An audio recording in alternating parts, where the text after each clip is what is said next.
உடல் மொழிக்கெலாம் நான் போக தயாராக இல்லை.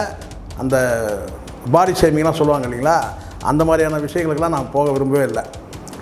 நான் இப்போ ஒரே ஒரு விஷயம் தான் சொல்கிறேன். அறிவு இருக்கா இல்லையான்னு கேட்குறேன். அந்த பிரசாந்துக்கு அறிவு இருக்கா இல்லையா? மனித நேயத்தோட வேலை வாய்ப்பு வழங்கப்பட்டிருந்தா திரு விஜய் அவர்களுடைய பயணத்தில், பிரச்சார பயணத்தில் எத்தனை பேர் இறந்துருக்கிறாங்க? அவங்களுக்கு தானே அரசு பண்ணி கொடுக்கணும்.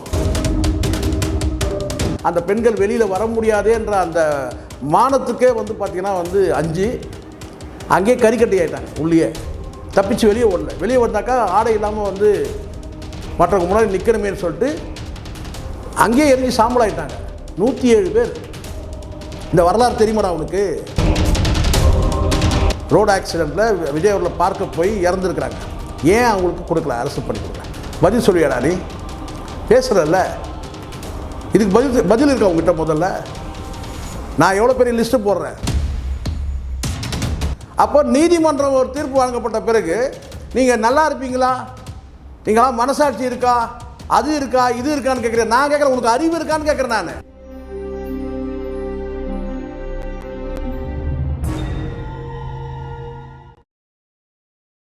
ஆடுகளம் சினிமா நேயர்களுக்கு என் அன்பான வணக்கம். இப்போ இந்த வீடியோவில் யாரை பற்றி பேச போகிறேன்னு கேட்டால், இந்த பிரசாந்த்னு சொல்லிட்டு ஒரு யூடியூபர் இருக்கிறார், உங்களுக்கு தெரியும். உள்ளபடியே பார்த்திங்கன்னா சில பேர் சொல்லுவாங்க, நான் அந்த மாதிரியான அந்த உடல் மொழிக்கெலாம் நான் போக தயாராக இல்லை. அந்த பாடி ஷேமிங்லாம் சொல்லுவாங்க இல்லைங்களா, அந்த மாதிரியான விஷயங்களுக்கெல்லாம் நான் போக விரும்பவே இல்லை. நான் இப்போ ஒரே ஒரு விஷயம் தான் சொல்கிறேன். அறிவு இருக்கா இல்லையான்னு கேட்குறேன். அந்த பிரசாந்துக்கு அறிவு இருக்கா இல்லையா? உள்ளபடியே அறிவு இருக்கான்னு கேட்குறேன். நான் என்னமோ நாம் தமிழர்களை பார்த்திங்கன்னா அவங்க துரோகம் பண்ணிட்டாங்க, அவங்களுக்கு நியாயமாக இருக்கா, அப்படி இருக்கா, இப்படி இருக்கா, ஒரு குடும்பத்துக்கு கிடைக்கிற நல்லதை கெடுத்துட்டீங்கன்னு. ஏன்னா அறிவு இருக்காடா உனக்கு? வரலாறு தெரியுமா உங்களுக்கு? முதல்ல சட்டத்தின் ஆட்சி நடக்கணும். நாம் தமிழர் செய்தது சட்டத்தின் ஆட்சியை நிலைநிறுத்திருக்காங்க. அவ்வளோ ஸ்டாண்ட் பண்ணியிருக்கிறாங்க. அவ்வளோதான். கன்ஃபார்ம் உறுதி பண்ணியிருக்கிறாங்க. சட்டத்தின் ஆட்சியை உறுதி பண்ணியிருக்கிறாங்க. ஏதோ பார்த்தீங்கன்னா அந்த கரூரில் பாதிக்கப்பட்ட மக்களுக்கு துரோகம் பண்ணிட்டாங்க, அந்த பாவம் உங்களை சும்மா விடுமா, அது வருமா? அறிவு இருக்காடா? அவன் தான் அந்தப்புறம் அந்த தான் அறிவு இல்லாமல் பேசுகிறானா? உனக்கு அறிவு வேணா? உனக்கு படித்தவன் தான் நீ. வரலாறு தெரியுமா உங்களுக்கு? விபத்துனா விபத்து, அவ்வளோதான். அதில் யார் இருந்தாலும் விபத்துனா விபத்து தான்டா. அதுனா கரூருக்கு ஒரு சட்டம், விக்கிரவாண்டிக்கு ஒரு சட்டமா? முதல்ல அந்த கதையை முதல்ல முடி. மனித நேயத்தோட வேலை வாய்ப்பு வழங்கப்பட்டிருந்தா திரு விஜய் அவர்களுடைய பயணத்தில், பிரச்சார பயணத்தில் எத்தனை பேர் இறந்துருக்கிறாங்க? அவங்களுக்கு தானே அரசு பண்ணி கொடுக்கணும். செலக்டிவாக கரூரில் மட்டும் கொடுத்தீங்கன்னா அப்போ என்ன பொருள் அதுக்கு? அப்போ தேர்தலுக்காக கொடுத்தீங்கன்னு தானே அர்த்தம் ஆகிடுது. நீங்கள் எந்த நோக்கத்தில் கொடுத்தீங்களோ. ஆனால் ஏன் அந்த பார்வை மாறுது? உங்கள் விஷயத்திலே மாறுது. கரூரில் விபத்து நடந்த அரசு பணி, விக்கிரவாண்டியில் இறந்தால் அரசு பணி கிடையாது. அங்கேயும் தான் கூட்ட நெரிசலில் தான் இறந்தான். என்ன ஹாஸ்பிட்டலில் போய் இறந்தான். இங்கேயும் அப்படி தானே? முதல்ல அறிவோடு நடந்துங்க. முதல்ல கேள்வி கேட்டால் அதுக்கு கரெக்டாக இருக்கணும். இப்போ நான் கேட்குறேன், ஜெயலலிதா பீரியடில் ஏன் அதுக்கு முன்னாடி போங்க. 1977 எம்ஜிஆர் ஆட்சி, தூத்துக்குடியில் லட்சுமி டாக்கீஸ் கிட்டத்தட்ட 107 பேர் இறந்துட்டாங்க.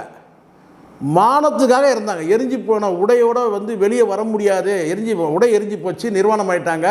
அந்த பெண்கள் வெளியில் வர முடியாதே என்ற அந்த மானத்துக்கே பார்த்திங்கன்னா அஞ்சு அங்கேயே கறிக்கட்டி ஆகிட்டாங்க. உள்ளே தப்பிச்சு வெளியே ஓடல. வெளியே வந்தாக்கா ஆடை இல்லாமல் மற்றவங்க முன்னாடி நிற்கணுமேன்னு சொல்லிட்டு அங்கேயே எரிஞ்சு சாம்பல் ஆகிட்டாங்க.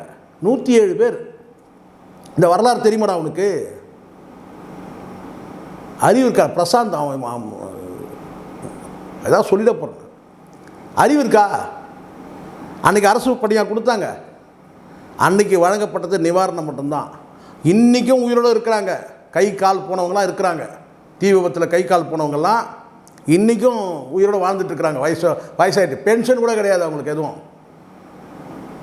அப்படி தான் வாழ்ந்துட்டு இருக்கிறாங்க. அரசு பண்ணி கொடுத்தாங்களா அவங்களுக்கு, அவங்க பிள்ளைங்களுக்கு?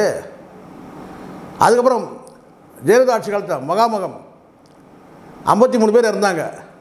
அதுவும் கூட்ட நெரிசல் தாண்டா. அரசு பண்ணி கொடுத்தாங்களா? அதுக்கப்புறம் 99 மாஞ்சோலை தோட்ட தொழிலாளர்கள் போலீஸ் லட்டி சார்ஜ் பயந்து போய் நதியில் விழுந்தவங்க இறந்து போயிட்டாங்க. 17 பேர் அரசு பண்ணி கொடுத்தாங்களா? அறிவோடு பேசணும்டா. சாத்தான் குளத்தில் வந்து இப்போ இறந்து போன அந்த வாரிசுக்கு வந்து கொடுத்தாங்கன்னா அது முழுக்க அது வந்து நிர்வாகத்தவறு.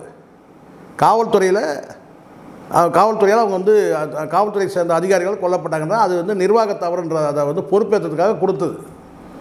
அதேமாதிரி தூத்துக்குடியிலேயே வந்து துப்பாக்கி சூடு சம்பவத்தில் கொடுத்தாங்கன்னா அது வந்து பொறுப்பேற்றுட்டு கொடுக்குறாங்க. அரசு பொறுப்பு, ஏன்னா அரசு பொறுப்பாயிடுச்சு அந்த மரணத்துக்கு. ஏன்னா அரசு துறை சார்ந்தவங்களாலேயே அது வந்து அந்த மாதிரி ஒரு இழப்பு ஏற்பட்டதுனால அது கொடுக்குறாங்க. ரெண்டுத்தையும் ஒப்பிட முடியுமா? சரிப்பா, அப்படியே கூட நீங்கள் வந்து தனிப்பட்ட அதிகாரத்தை பயன்படுத்தி ஜெயலலிதா வந்து சங்கரராமனுடைய மகனுக்கு வந்து ஒரு பணி வாய்ப்பு கொடுத்தாங்க. அது வந்து பார்த்திங்கன்னா தனிப்பட்ட அதிகாரத்தை பயன்படுத்தி கொடுத்ததாகவே எடுத்துப்போமே. தனிப்பட்ட அதிகாரத்தை பயன்படுத்தி முதலமைச்சர் விஜய் கொடுக்குறாரு. ஏன் பாரபட்சம்? முதல்ல இதெல்லாம் அவங்க ஆட்சியில் இருக்கும்போது கொடுக்குறாங்க. ஆட்சி அதிகாரத்தில் இருக்கும்போது நடந்த சம்பவம் அவங்க கொடுக்குறாங்க. நீங்கள் அப்போ ஆட்சியிலே இல்லை. பிரச்சனையே வந்து பார்த்திங்கன்னா வந்து நீதிமன்றத்தில் கண்காணிப்பில் சிபிஐயில் வழக்கு இருக்குது. அதுவே இன்னும் முடிவாகலை. கான்ஸ்பிரசியா அல்லது ஆக்சிடெண்ட்டான்றது முடிவாகலை. ஆனால் இப்போ நீங்கள் ஆட்சிக்கு வந்துட்டீங்கன்ற ஒரு அதிகாரம் வந்த பிறகு நீங்கள் கொடுக்குறீங்க. சரி, அப்படியே கூட எடுத்துக்கிறோம். உங்கள் ரூட்டுக்கே வரேன், பிரசாந்த் ரூட்டுக்கே வரேன். அறிவு இருந்தால், உண்மையிலே சொல்கிறேன், அறிவை தாண்டி வேறு ஏதாவது ஒன்று இருக்குமானால் உங்களுக்கு பிரசாந்த் பதில் சொல்லிட்டோம். கரூரில் 33 பேர் கொடுக்குறீங்க. சரி, அதில் ஒரு 10 பேர் விடுபட்ட போனது ஏதோ அவங்களுக்குள்ள அந்த விதிகள் உட்பட்டு அல்லது வந்து பார்த்திங்கன்னா வந்து ஒரே குடும்பத்தை சார்ந்தவங்க கணக்கு இருந்தாலும் கூட குறையந்தான். நான் கேட்பது அது கிடையாது. கரூரை கடந்து எத்தனை இடத்துல வந்து ரோடு ஆக்சிடெண்ட்டில் விஜய் அவர்களை பார்க்க போய் இறந்துருக்குறாங்க. ஏன் அவங்களுக்கு கொடுக்கல? அரசு பண்ணி கொடுக்கல. பதில் சொல்லியாடா? நீ பேசுகிறல்ல, இதுக்கு பதில் இருக்கா உங்ககிட்ட? முதல்ல நான் எவ்வளோ பெரிய லிஸ்ட்டு போடுறேன். அனுபவம் இருந்தால் பேசுங்க. இல்லையா வெறும் சினிமாவில் விமர்சனம் பண்ணிட்டு ஓடி போயிடுங்க. ஆகா ஓகோ தலைவா வாழ்கன்னு சொல்லிட்டு போயிடுங்க. வந்து பேசுகிறீங்கன்னா நியாயத்தை பேசுங்க, உண்மையை பேசுங்க, சத்தியத்தை பேசுங்க, நேர்மையை பேசுங்க. சார்பு நிலையத்தை இங்கே விஜய் பொருட்டே கிடையாது. நமக்கு முதலமைச்சர் தான் இங்கே பொருட்டு. ஏன் வந்து இந்த முதலமைச்சருக்கு அந்த கருணை பார்வை ஏன் அந்த பக்கம் போகலை? விக்கிரவாண்டியில் ஏன் வந்து பார்த்தீங்கன்னா ஒரு 6 பேர் மொத்தத்தில் ஒரு வந்து பார்த்தீங்கன்னா கிட்டத்தட்ட ஒரு 10 பேருக்கு மேலே அவங்களாம் ஏன் அரசு பண்ணி கொடுக்கல? பதில் இருக்கா உன்ட்ட? சரி, அதெல்லாம் கூட போட்டோம். நாம் தமிழர் கட்சி சட்டத்தின்படி நீதிமன்றத்தில் போய் அந்த உத்தரவை பெறாங்க. அப்போ நீங்கள் நாம் தமிழர் கட்சி நீங்கள் விமர்சனம் பண்ணுறன்னா நீதிமன்றத்தையும் சேர்த்தே விமர்சனம் பண்ணுறன்னு பொருளாயிடும். பார்த்துக்க, அவ்வளோதான். சட்டப்படி இப்போ அவங்க வேறு ஏதாவது குறுக்கு வழியில் தடுத்தாங்களா சொல்லுங்கள். அவங்க நீதிமன்றத்தை போய் நியாயம் கேட்குறாங்க. இது நியாயமானு கேட்குறாங்க. இது நியாயம் இல்லைன்னு சொல்லி தீர்ப்பு வழங்கப்படுது. அப்போ நீதிமன்றம் ஒரு தீர்ப்பு வழங்கப்பட்ட பிறகு நீங்கள் நல்லா இருப்பீங்களா? நீங்களாம் மனசாட்சி இருக்கா, அது இருக்கா, இது இருக்கான்னு கேட்குறேன். நான் கேட்குறேன், உனக்கு அறிவு இருக்கான்னு கேட்குறேன். நான் முதல்ல அடிப்படை அறிவு இருக்கா? நான் கேட்குற கேள்விக்கு பதில் இருக்கா உன்ட்ட? இதே தலைவர், இதே விஜய் அவர்கள் அவருடைய பயணத்தில் இன்னும் சில பேர் இறந்துருக்கிறாங்க. அவங்களுக்கே ஏன் கொடுக்கல? பாரபட்சம் இருக்கக்கூடாதுல்ல? கருணை பார்வை என்ன சார் பாரபட்சம்? இப்படி ஒன்று அப்படி ஒன்று சொல்லுங்கள். அப்போ உன்னுடைய முட்டாள்தனத்துக்கு, உன்னுடைய அறிவு கட்டத்தனத்துக்கு வந்து பார்த்தீங்கன்னா நீ இன்னொரு கட்சியை போயிட்டு இது நியாயமா, இது உங்களுக்கு மனசாட்சி இருக்கா, உங்களுக்கு இறக்கம் இருக்கா, அது இருக்கா, இது இருக்கான்னு கேட்காத. உனக்கு நெஞ்ச நக்கணும்னா நீ தாராளமாக நக்கிட்டு போ, பிரச்சனையே கிடையாது. ஆனால் இன்னொருத்தர் எடுத்த முடிவு வந்து ஒரு கட்சி எடுத்த முடிவு, ஒரு நீதிமன்றத்தோட முடிவு வந்து பார்த்து மனசாட்சி இருக்கா, மண்ணாங்கட்டி இருக்காலாம் கேட்க முடியாது. அங்கே வந்து பல பேருடைய உரிமைகள் மீட்கப்பட்டிருக்கு. இங்கே சில பேருக்கு கிடைக்கப்பட்ட அந்த வாய்ப்பு நழுவி போயிருக்கு. அவ்வளோதான் பொருள். இப்படி புரிஞ்சுக்கணும் முதல்ல. இங்கே சில பேருடைய வாய்ப்பு நழுவி போயிடுச்சு. ஆனால் அங்கே சில பேருடைய உரிமை மீட்கப்பட்டிருக்கு. இதே மாதிரி கருணை அடிப்படையில் வந்து விபத்தில் இறக்குறவங்களாம் கொடுத்தீங்கன்னா போக்குவரத்தில் வந்து பார்த்தீங்கன்னா வந்து பேருந்து பயணத்தில் எவ்வளோ பேர் விபத்தை சந்திக்கிறாங்க, தீ விபத்து எவ்வளோ பேர் எத்தனை இடத்துல நடக்குது, இன்னும் எவ்வளோ இருக்குது விபத்துகள்.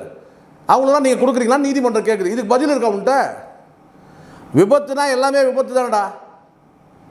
இதில் என்ன வந்து கரூரில் நடந்த விபத்து வந்து பார்த்தீங்கன்னா மற்ற இடத்துல இருந்தால் வந்து விபத்து கிடையாதா? பேருந்து பயணத்தில் விபத்து கிடையாதா?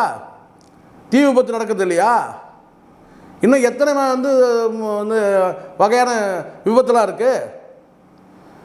முதல்ல புரிஞ்சுக்கிட்டு பேசுங்க. ஊடகம் இருக்குனால பேசிட முடியாது. நியாயமான கருத்து எல்லாருடைய மனசாட்சியும் தட்டுறாமல் இருக்கணும் நம்ம பேசுறது. இப்போ நான் பேசுகிறேன் பார், ஏதாவது ஒரு இடத்துல நில்லுங்க. மனித நேயத்தின்படி கருணை பணி வாய்ப்பு வழங்கப்பட்டிருக்கு. ரைட், ஐ அக்ரீடு, நான் ஒத்துக்கிறேன், நீங்கள் கொடுக்குறீங்கன்னு. ஏன் அந்த மனித நேயம் விக்கிரவாண்டியில் இறந்தவங்களுக்கு இல்லை, சேலத்தில் இறந்தவங்களுக்கு இல்லை? ஒரு 18 வயசு பையன் இறந்துட்டான், அவங்க அப்பா கதறதான் நம்ம பார்த்தோம். இன்னும் எத்தனை பேர் நடந்திருக்கு? அப்போ அவங்களெலாம் ஏன் கொடுக்கல? இதுக்கு பதில் சொன்னல. இப்போ கேட்பியா நீ விஜய்கிட்ட? சார் உங்களுக்கு மனித நேயமே இல்லையா சார்? கரூரில் மனித நேயம் காமிச்சிருந்தீங்க, ஏன் சார் இங்கே விக்கிரவாண்டியில் வந்து 5 பேர் சார் 4 பேர் செத்தாங்க, அங்கே ஏன் சார் காட்டல? 8 பேர் செத்தாங்க, 10 பேர் செத்தாங்க. உங்களுடைய தேர்தல் பயணத்தில் உங்கள் கட்சியை தொடங்கின பிறகு நீங்கள் உங்களுடைய பிரச்சார பயணத்தில் இறந்தவங்களாம் ஏன் சார் எல்லாருக்கும் நீங்கள் கொடுக்கல? ஏன் எப்படி சார் நீங்கள் கரூருக்கு மட்டும் கொடுக்குறீங்க? கேட்பியா நீ? அதனால் அறிவோடு பேசுகிறா. ஆள் வளர்ந்த அளவுக்கு, ஆள் உருவத்துக்கு ஏற்ற அளவுக்கு மண்டையில் எதனா இருக்குது அவனுக்கு. மண்டையிலே வளரணும். உருவம் வளர்ந்தால் மட்டும் போதாது, மண்டையில் கொஞ்சம் மசாலா இருக்கணும். மற்றவங்களை போயிட்டு உனக்கு மனிதனாக இருக்கான்னு கேட்டால் முதல்ல உனக்கு மண்டையில் மசாலா இருக்கான்னு பாரு முதல்ல. நன்றி, வணக்கம்.